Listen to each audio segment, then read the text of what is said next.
30 और 31 दिसंबर 2022 की महत्वपूर्ण खबरों को देखेंगे। कल यानी 30 दिसंबर 2022 को बहुत सारी घटनाएं घटित हुई, परीक्षा की दृष्टि से भी महत्वपूर्ण है। प्रधानमंत्री की माताश्री माता हीराबेन का कल निधन हो गया।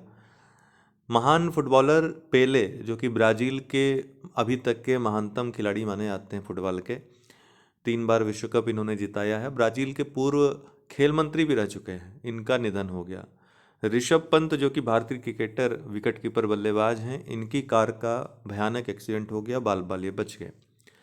इसके अलावा प्रधानमंत्री के द्वारा कई कार्यक्रमों में शामिल होना था कल, जैसे कि पश्चिम बंगाल में 7,000 करोड़ से भी अधिक लागत की परियोजनाओं का कल उद्घाटन करना था, लेकिन वर्चुअली ही ये सम्मिलित हो पाए, लेकिन सम्मिलित हुए।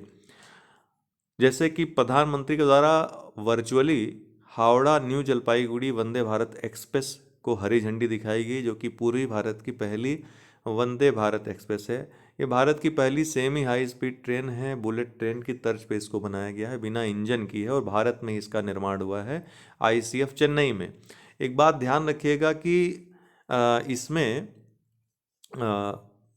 सबसे महत्वपूर्ण बात यह है कि पूर्वी भारत की पहली ट्रेन है, इस रूप में पूछ सकता है, स्टेटमेंट दे सकता है, उसको आप सही करिएगा। दूसरी बात है कि वंदे भारत का पहले जो नाम था ट्रेन 18 था। क्या था? ट्रेन 18, उसी का नाम बदल करके वंदे भारत एक्सप्रेस कर दिया गया था।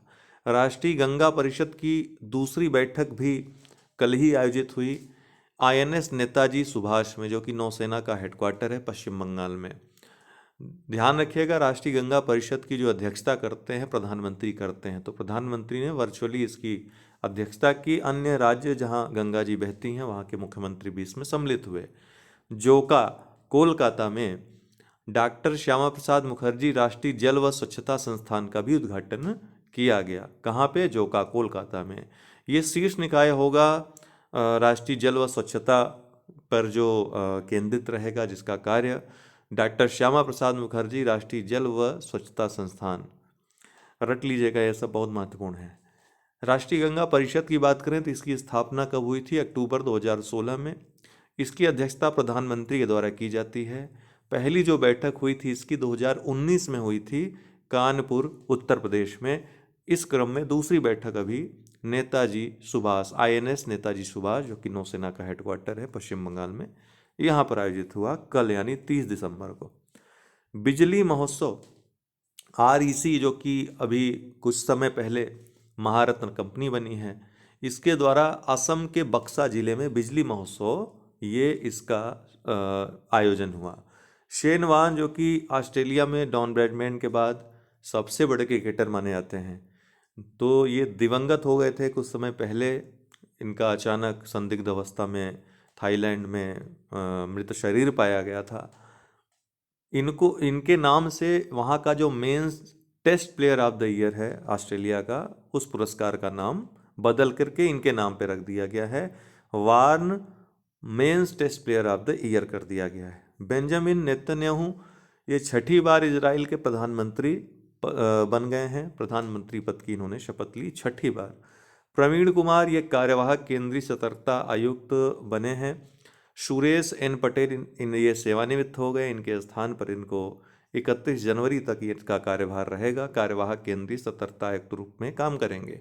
अगर हम सीवीसी की बात करें, जो सेंट्रल विजिलेंस कमीशन है, केंद्रीय सतर्कता आयोग है, इसकी स्थापना 1964 में हुई थी संथानम समिति की सिफारिश पर। इसमें एक अध्यक्ष और 2 सदस्य होते हैं। इस निकाय को सीवीसी एक्ट 2003 के माध्यम से वैधानिक दर्जा दे दिया गया है, अर्थात ये एक वैधानिक निकाय है। एलिडा गुवेरा क्यूबा के हैं।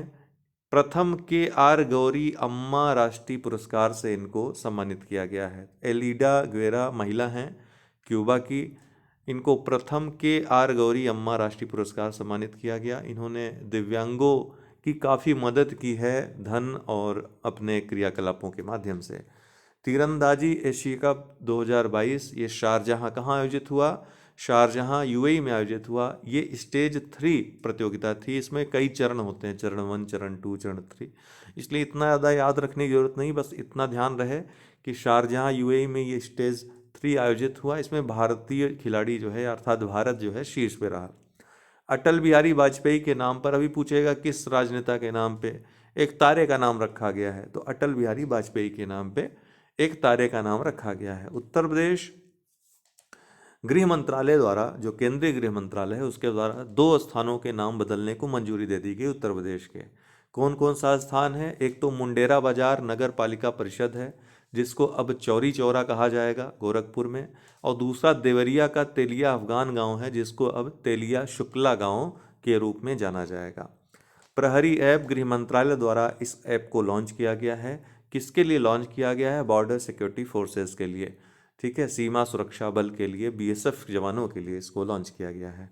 उत्तर प्रदेश हाई कोर्ट द्वारा, हाई कोर्ट जो इलाहाबाद है उसके द्वारा निकाय चुनाव में ओबीसी आरक्षण के लिए ट्रिपल टेस्ट कराने का आदेश दिया, और इसके साथ ही चुनाव प्रक्रिया को बिना आरक्षण के ही, क्योंकि अब ये ट्रिपल टेस्ट कराना इतनी जल्दी संभव है नहीं, तो बिना आरक्षण ओबीसी आरक्षण के ही कराने के लिए आदेश दिए, जिसके बाद सरकार जो है बैकफुट पे आ गई, तमाम जो है आलोचनाएं झेलनी पड़ी, लेकिन बहुत जल्दी सरकार ने ओबीसी आरक्षण के बिना चुनाव कराने से मना कर दिया। इसके लिए जो भी कदम होंगे वो सरकार उठाएगी। आपको पता है कि आरक्षण एक आग है जिसमें कोई अपने आप को झोंकना नहीं चाहेगा।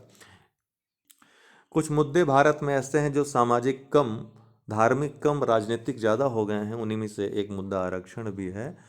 तो फिलहाल ये सब आज की खबरें थी, और आज अंतिम दिन है इस वर्ष का 2022 का। अंतिम दिन के बाद अर्थात कल 1 जनवरी को आप लोगों को दिसंबर माह का करंट अफेयर्स, या फिर आज ही दिसंबर माह का करंट अफेयर्स कंप्लीट मिल जाएगा। इसके अलावा अप्रैल से लेकर के दिसंबर तक का करंट अफेयर्स वो आप लोगों को प्रोवाइड करवा देंगे 1-2 दिन में, अप्रैल से लेकर दिसंबर तक का। तो आपके काफ़ी काम आ जाएगा जो भी परीक्षाएं होंगी।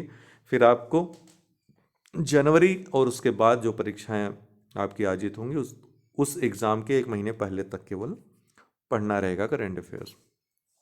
ठीक है, बहुत बहुत धन्यवाद।